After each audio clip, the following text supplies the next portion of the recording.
விஜய் சுந்தர் பேசுறேங்க. இன்னைக்கு பொறை உடைமை அதிகாரம் பார்க்க போறோம். பொறை உடைமைனா என்ன அப்படிங்கிறத ஃபர்ஸ்ட் தெரிஞ்சுக்கலாம். இப்போ ஒருத்தர் தீமை செஞ்சிருக்காருன்னு வச்சுக்கோம். இன்னொருத்தருக்கு தீமைனா எப்படின்னா சொல்லாலேயோ இல்ல செயலாலேயோ எதுலயோ இல்ல தீமை செஞ்சிருக்காரு. அவரு மன வருத்தப்படி செஞ்சிருக்காருன்னா இன்னொருத்தர் அந்த தீமை செய்யப்பட்டார் இல்லையா, அவரு உடனே அவங்களுக்கு தீமை செய்யாம இருந்து பொறுமையா காக்கிறது தான் பொறை உடைமை. நமக்கு ஒருத்தர் தீமை செஞ்சிருக்காருன்னு வச்சுக்கோங்க, நம்ம உடனே போய் அவங்களுக்கு தீமை செய்யாம பொறுமையா இருக்கிறதுக்கு பேர் தான் பொறை உடைமை. ஸோ இந்த பொறை உடைமை எதனால வருது அப்படின்னா மெயினா சினத்தினாலதான் வருது. மன வலிமை கம்மியா இருந்தவங்கன்னா இருக்கிறவங்களுக்கெல்லாம் சினம் இமீடியட்டா வரும் உடனே. ஸோ அதனால நம்ம மன வலிமையை இன்க்ரீஸ் பண்ணிக்கணும். இப்போ இதுக்கு முன்னாடி ஒரு சாப்டர் பார்த்தோம், அடக்கமுடைமை. அடக்கமுடைமைன்னு என்ன, நம்மளே முன் அடுத்தவங்களுக்கு தீமை செய்யறது, சொல்லாலோ செயலாலோ. தீமைன்னா என்னன்னா எக்ஸாக்ட் தீமை கிடையாது, அவங்க மனம் வருந்தபடி ஆன சொல்லோ செயலோ செய்யறாங்க. ஃபர்ஸ்ட் நம்ம செய்யாம இருக்கிறதுக்கு பேரு அடக்கமுடைமை. பிறர் செஞ்சதுக்கு நம்ம திரும்ப செய்யாம இருக்கிறதுக்கு பேரு பொறை உடைமை.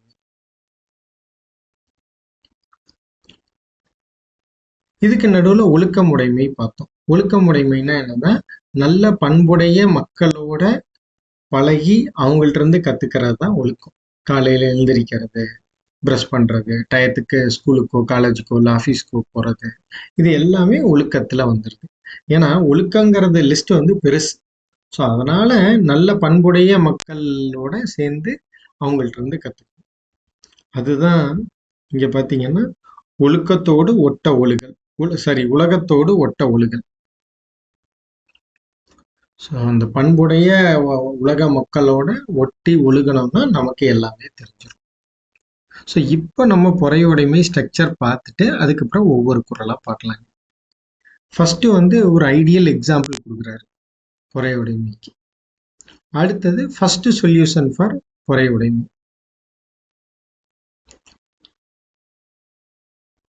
அடுத்தது பெனிஃபிட்ஸ் ஆஃப் பொறையுடைமை பர்சன். ஒரு நோபல் பர்சனா இருந்தாங்கன்னா என்ன பெனிஃபிட்ஸ் அவங்களுக்கு கிடைக்கும் அப்படிங்கிறத பார்க்கலாம். So benefits of tolerating others bad acts. So tolerate பண்றங்காட்டி அதுதான் நம்ம பொறுத்து பொறுமையா காத்தோம்னா என்ன நமக்கு அட்வான்டேஜ் அப்படிங்கிறது. அடுத்தது ஃபைனல் சொல்யூஷன் என்ன கொடுக்குறாரு பொறையுடைமைக்கு. இதுக்கு அடுத்தது benefits of tolerating others bad டாக்ஸ். பேட் டாக்ஸை டாலரேட் பண்றங்காட்டி என்ன பெனிஃபிட்ஸ். ஸோ இதுதான் இந்த சாப்டரோட ஸ்ட்ரக்சர். இப்போ நம்ம டீட்டெயில்டா ஒவ்வொன்றா பார்க்கலாம், ஒவ்வொரு குறளா. தி ஐடியல் எக்ஸாம்பிள் ஃபார் பொறையுடைமை. இந்த ஐடியல் எக்ஸாம்பிள் பொறையுடைமையை டிஸ்கஸ் பண்றதுக்கு முன்னாடி நடுநிலைமையில ஒரு ஐடியல் எக்ஸாம்பிள் பார்த்தோம். நம்ம தெராசு மாதிரி இருக்கணும் எப்பவுமே. ஸோ அந்த நடுநிலைமையா இருக்கிறது அது ஐடியல் எக்ஸாம்பிள் கொடுத்திருந்தாரு அங்க. இங்க பொறையுடைமைக்கு ஒரு ஐடியல் எக்ஸாம்பிள் கொடுத்திருக்காரு. அது என்னன்னா அகழ்வாரை தாங்கும் நிலம் போல தம்மை இகழ்வார் பொறுத்தல் தலை. அகழ்வார்னா யாருன்னா தோன்றவங்க. எதை தோன்றாங்க, நிலத்தை தோன்றாங்க. எங்க இருந்துகிட்டு, நிலத்துல இருந்துகிட்டே நிலத்தை தோன்றாங்க. இருந்தாலும் அந்த நிலம் கொஞ்சம் சேக் பண்ணிச்சு எர்த்துகாக் மாதிரி வந்துச்சுன்னா உடனே அவங்க கீழே விழுந்துடலாம். ஆனா அது பண்றது இல்லை, அது பொறுமையா இருக்குது. அது போல நம்மை இகழ்வார்னா யாரா இன்சல்ட் பண்றது, சொல்லாலையும் இருக்கலாம் செயலாலையும் இருக்கலாம். ஸோ இகழ்றவங்கள பொறுத்தல் தலை, அவங்கள்ட்ட பொறுமையா இருக்கிறது ஒரு சிறந்த பண்பு அப்படிங்கிறத வள்ளுவர் இங்க ஃபர்ஸ்ட் குறள்ல சொல்றாரு. நிலம் எப்படி பொறுமையா இருக்கோ அந்த மாதிரி நீங்களும் பொறுமையா இருங்க அப்படிங்கிறத வள்ளுவர் பொறையுடைமைக்கு ஃபர்ஸ்ட் எக்ஸாம்பிள்ல சொல்றாரு இந்த ஃபர்ஸ்ட் குறள்ல. இதுக்கு சொல்யூஷன் என்ன சொல்றாரு அப்படின்னு பாத்தீங்கன்னா, ஒருத்தர் நமக்கு இன்சல்ட் பண்ணியிருப்பாரு, அதை எப்படி ஹேண்டில் பண்ணுங்கிறத செகண்ட் குறள்ல சொல்றாரு. ஃபர்ஸ்ட் சொல்யூஷன் ஃபார் பொறையுடைமை. பொறுத்தல் இறப்பினை என்றும் அதனை மறத்தல் அதனின்று நன்று. பொறுத்தல் இறப்பினை என்றும். இறப்பினை, இந்த இறப்பு இதெல்லாம் நம்ம முன்னாடி இருக்க சாப்டர்ல கூட பார்த்தோம். அப்படின்னா இறத்தல் அப்படின்னா என்ன, நெறி தவறி செல்றது. ஸோ இது எப்படி எடுத்துக்கணும்னா, என்றும்னா எப்பொழுதும் நெறி தவறி செல்ற மக்கள்கிட்ட இருந்து வர தீமையான சொல்லோ செயலோ இருந்துச்சுன்னா அதை பொறுத்தல் ரொம்ப நல்லது. அதனை மறத்தல் அதனை நின்று நன்று. ஸோ பொறுத்து கொள்றது சிறந்ததுதான். ஆனா அதைய காட்டிலும் சிறந்தது அதை மறந்துடுறது. சில பேர் சொல்லுவாங்க, நீ பொறுமையா இருப்பாங்க, ஆனா நான் எப்பவுமே அதுல மறக்கவே முடியாது அவங்க செஞ்சதை அப்படின்னு அவங்க சொல்லுவாங்க. அது மாதிரி இருந்தா ஒரு நாளைக்கு இல்லைனாலும் ஒரு நாளைக்கு அந்த வஞ்சனை எண்ணம் வெளிப்பற்றும். ஸோ அதனால பொறுமையா இருக்கிறது நல்லது. முடிஞ்ச அளவுக்கு அதை மறந்துட்டீங்கன்னா ரொம்ப நல்லது. இதான் செய் நன்றி அதிகாரத்திலே சொல்லியிருப்பார். நன்றி மறப்பது நன்றன்று, நன்றல்லத அன்றே மறத்தல் நன்று. அதே மாதிரி பொறையுடைமையிலே அதே தான் சொல்றாரு. பிறர் செஞ்ச தீமையை பொறுத்து கொள்ளுங்க, முடிஞ்சிச்சுன்னா அதை மறந்துருங்க, அது ரொம்ப நல்லது. இதுதான் செகண்ட் குறள்ல சொல்றாரு. அடுத்த 2 குறள்ல பார்த்தீங்கன்னா, பெனிஃபிட்ஸ் ஆஃப் பொறையுடைமை பர்சன், த நோபல் பர்சன். அவங்களுக்கு என்ன பெனிஃபிட்ஸ் அப்படிங்கிறத பார்க்கலாம். எப்படி? இன்மையுள் இன்மை விருந்தொரால் வன்மையுள் வன்மை மடவார் பொறை. இன்மையுள் இன்மை அப்படின்னா, இன்மைனா என்ன? இன்மைனா வறுமைன்னு அர்த்தம். வறுமையில வறுமை எது அப்படின்னு கேட்டோம்னா, விருந்தொரால், விருந்தினரை ஒரால்னா என்னன்னா நீக்குதல்னு அர்த்தம். ஸோ வந்த விருந்தினருக்கு நம்ம கவனிக்காம, அது சாப்பாடு போடுறதாவும் இருக்கட்டும், அவங்க ஏதாவது ஹெல்ப் கேட்டு இருக்கலாம். ஸோ நமக்கு தெரியாது எதுக்கு விருந்தினர் வந்திருக்காங்க. ஸோ விருந்தினரை கவனிக்காம அவங்கள திரும்ப அனுப்புறது, அதுதான் வறுமையிலும் வறுமை அப்படின்னு வள்ளுவர் சொல்றாரு. வன்மையுள் வன்மை, வன்மைனா என்னன்னா வலிமைன்னு அர்த்தம். ஸோ வலிமையில வலிமை எது அப்படின்னா மடவார் பொறை. மடவார்னா யாரு? மடத்தானம் பண்றவங்க, அறிவில்லாம ஒரு தீமை செஞ்சிடுறது, அறிவில்லாம ஒரு அடுத்தவங்களை இன்சல்ட் பண்ணிடுறது சொல்லாலோ செயலாலோ, அவங்கள பொறுமையுடன் காத்தல்.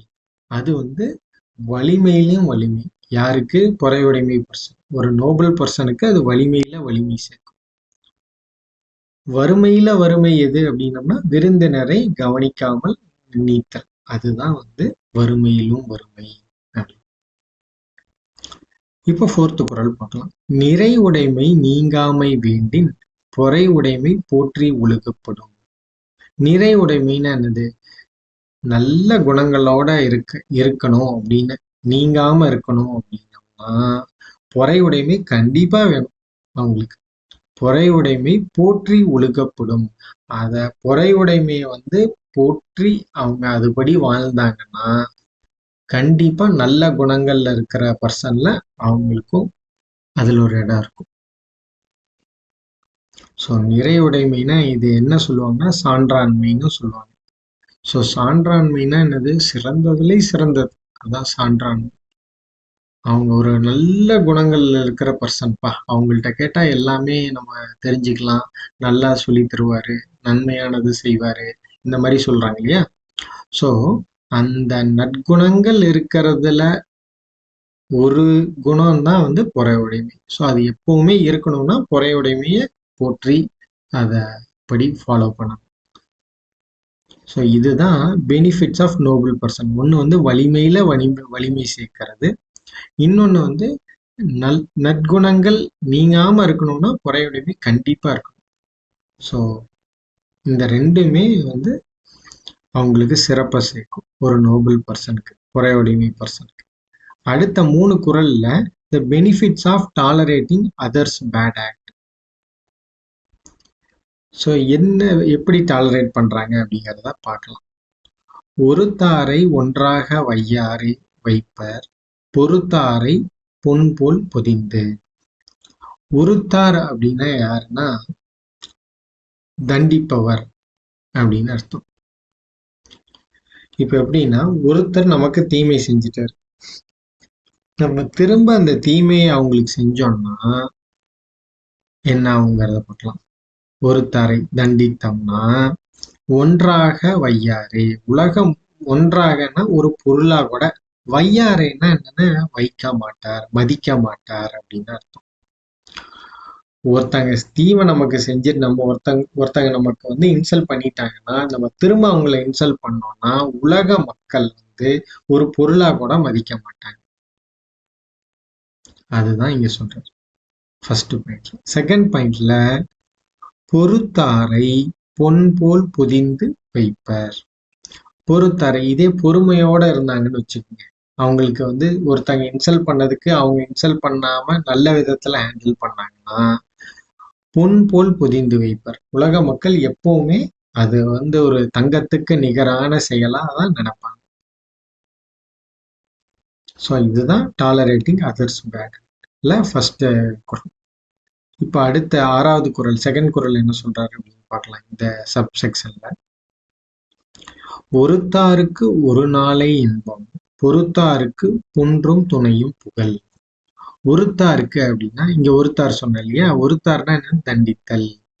ஒருத்தங்க நமக்கு தீமை செஞ்சுட்டாங்க, நம்ம திரும்ப தீமை செஞ்சோம்னா அந்த ஒரு நாளைக்கு தான் இன்பம், அந்த ஒரே ஒரு நாளைக்கு. இதே பொறுத்து இருந்தோம்னு வச்சுக்கோ, பொறுத்தாருக்கு பொன்றும் துணையும் புகழ். பொன்றும்னா அழிவில்லாத, அழியும் காலத்துல அப்படிங்கிறது. ஒன்றும் துணையும் புகழ். எது அழியும் காலத்துல? உலகம் அழியும் வரைக்கும் துணையா இருக்கும். அந்த எது? புகழ். புகழ் வந்து அவங்களோட இருக்கும். யாருக்கு? பொறுத்தாருக்கு. பொறுத்தாருக்கு பாத்தீங்கன்னா இது நீங்க பல எக்ஸாம்பிள் பார்த்திருப்பீங்க. இதுக்கு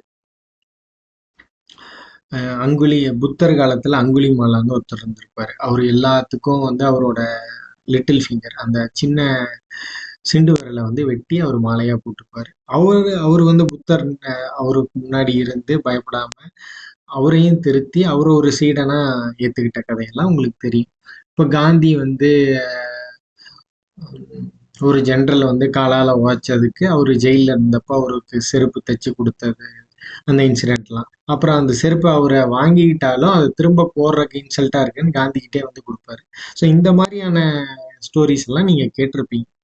ஸோ அந்த இதே வந்து அவங்க செஞ்சதுக்கு திரும்ப ஏதாவது செஞ்சிருந்தாங்கன்னா ஒரு நாளைக்கு தான் இருக்கும். ஆனா இது பொருத்தங்காட்டி எப்பவுமே அந்த புகழ் இருக்கு. ஸோ இதுதான் 6வது குறள். அடுத்த 7வது குறள் பார்த்தீங்கன்னா திறனல்ல தன் பிறர் செய்யினும் நோனொந்து அறனல்ல செய்யாமை நன்று. திறனல்ல அப்படின்னா தகுதி இல்லாத, தன் பிறர் அப்படின்னா தனக்கு பிறர் செய்யணும், செஞ்சிருந்தா. தகுதி இல்லாத ஒரு செயலை வந்து தனக்கு வந்து பிறர் செஞ்சிருந்தாலும் நோன்னா துன்பம் பட்டு வருந்தி, நொந்து துன்பப்பட்டு வருந்தி அறனல்ல செய்யாமை நன்று. அரண் அல்லாத செயலை செய்யாம இருக்கிறது மிகவும் நல்லது. நமக்கு வந்து ஒருத்தர் ஏதோ ஒரு விதத்துல இன்சல்ட் பண்ணிட்டார், சொல்லாலோ செயலாலோ இன்சல்ட் பண்ணிட்டார்னா அதுக்கு வருந்தி, துன்பப்பட்டு வருந்தி அவங்களுக்கு தீமை செய்யாம இருக்கிறது ரொம்ப நல்லது அப்படிங்கிறது தான். அறனல்லாத செயலை செய்யாம இருக்கிறது ரொம்ப நல்லதுங்கிறது தான் 7வது குறள்ல சொல்றாரு. ஸோ இதுதான் the benefits of tolerating others bad act. அடுத்தது ஃபைனலா ஒரு சொல்யூஷன் சொல்றாரு. ஃபர்ஸ்ட் ஒரு சொல்யூஷன் என்ன சொன்னாரு? பொறுத்துருங்கப்பா அப்படின்னு சொல்றாரு. அப்படி முடிஞ்சிச்சுன்னா மறந்துருங்கன்னு சொல்றாரு. ஃபைனல் சொல்யூஷன் என்ன சொல்றாருன்னா மிகுதியான் மிக்கவை செய்தாரை தாம் தம் தகுதியான் வென்று விடல்.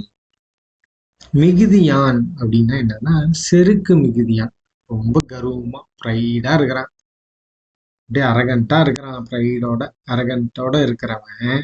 மிக்கவை அப்படின்னா தீயவை. மிக்கவைனா மிகுதியானவை. என்னது? தீய செயலோ சொல்லோ இருக்கிற இல்லையா, அத செய்தாரை தம் தம் தகுதியான் வென்று விடல். பொறையுடைமைங்கிற தகுதியால அவங்கள வென்று விடல், ஜெயிச்சிடணும் அப்படிங்கிறத சொல்றாரு. இதை தான் நான் சொன்னேன் இல்லையா, இந்த அங்குலிமாலா ஸ்டோரி. இந்த புத்தருக்கு வந்து அவன் தீங்கு செய்யறதுக்காக தான் வருவாங்க. ஆனா புத்தரே வந்து அவரோட பொறுமையால இருந்து அவரையே சீடனா மாத்திடுவார்.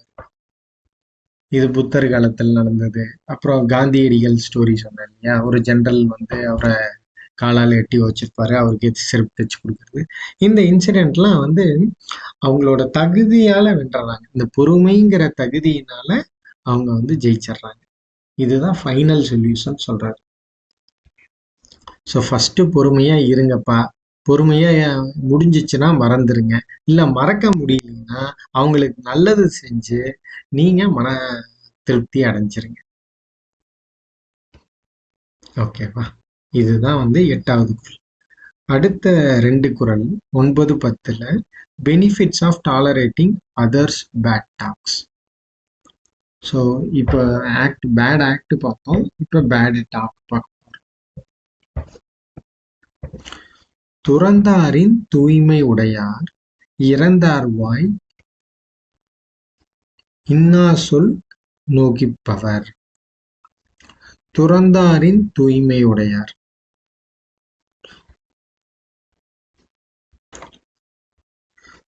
இங்க துறந்தார்னா யாரு? துறவிகள்.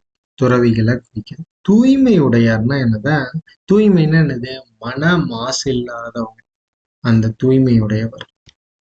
ஸோ மன மாசு இல்லாத துறவி இருப்பாங்க இல்லையா, அவங்கள போல எதை கம்பேர் பண்றாருன்னு பார்க்கலாம். இறந்தார்னா நான் ஏற்கனவே சொல்லியிருக்கேன், நெறி தவறி செல்றவங்க, ஒரு குட் ஹேபிட்ஸ் இல்லாதவங்க. அவங்க வாயில என்னதான் வரும்? எப்பவுமே இன்னா சொல் தான் வரும். எப்பவுமே ஒரு நல்ல சொற்கள் வராது. இன்னா சொற்கள்னா அன்பிளசன்ட் வேர்ட்ஸ் தான் வரும். நோக்கிப்பவர்னா பொறுத்து கொள்ளுவர். இந்த நெறி தவறி இருக்கவங்கள்ட்ட இருந்து வர தீய சொற்களை பொறுத்து கொள்பவர். அதான் நோகிப்பவர். பொறுமையா இருக்கிறவங்க எதுக்கு சமமானவங்க? துறவிகள்ல தூய்மை உள்ளம் உடைய துறவிகளுக்கு சமம் அப்படிங்கிறத 9வது குறள்ல சொல்றாரு. இப்ப செயலை காட்டிலும் சொன்னோன்னு செய்யணும் கோவம் வந்துடும். உடனே நம்ம திரும்ப சொல்லிடுவோம். அதனாலதான் வந்து ஃபர்ஸ்ட் செயலை சொல்லிட்டாரு, அதுக்கப்புறம் லாஸ்டா வந்து சொல்றதுக்கு உண்டான காரணமே அதுதான். ஏன்னா அது காத்துக்கொள்வது ரொம்ப கஷ்டம். அதனால 10வது குறள். உண்ணாது நோட்பார் பெரியர் பிறர் சொல்லும் இன்னாச்சொல் நோட்பாரின் பின். உண்ணாது நோட்பார் பெரியர். இப்ப துறவிகள்லாம் பாத்தீங்கன்னா உண்ணாது இருப்பாங்க, சாப்பிடாமே இருப்பாங்க. சாப்பிடாமே தவம் செய்யறவங்கள பார்த்துருக்கீங்க. அவங்களுக்குலாம் நல்ல உடல் வலிமை இருந்தாதான் சாப்பிடாம இருந்து அவங்க அந்த மெடிடேஷன் பண்ண முடியும். அதை எதனோட கம்பேர் பண்றாரு? பிறர் சொல்லும் இன்னாச்சொல், அந்த இன்சல்ட் பண்ற சொற்களை நோட்பாரின் பின். அந்த நோட்பாரின் பின், நோட்பார்னா என்னது? பொறையுடைமை, பொறுமையோட இருக்கிறவங்களுக்கு பின்னாடி தான் அப்படின்னு சொல்றாரு. ஏன்னா இது வந்து மன வலிமை சார்ந்தது பொறை உடைமைங்கிறது. ஸோ நான் ஃபர்ஸ்ட்லேயே சொன்னேன் இல்லையா, பொறை உடைமை வந்து எதிரியே சினம்தான். அந்த சினத்தை காக்கணும்னா என்ன? நல்ல மன வலிமை இருந்தால் தான் சினத்தை காக்க முடியும். அதான் பிறர் சொல்லும் இன்னா சொல், ஏதாவது இன்சல்ட் பண்ற சொற்கள் வந்துச்சுன்னா நோட்பாரின் பின், எதுக்கு பின்னாடி வச்சிருக்காங்க? இந்த பொறையுடைமையோட இருக்கிறவங்களுக்கு பின்னாடி தான் யாரு வரா? உண்ணாது நோட்பார் பெரியர். உண்ணாது இருக்கிற அந்த துறவிகள் வந்துட்டு, அந்த பெரியர் வந்து இவங்களுக்கு பின்னாடி தான். ஏன்னா இது ரொம்ப கஷ்டம் அப்படின்னு.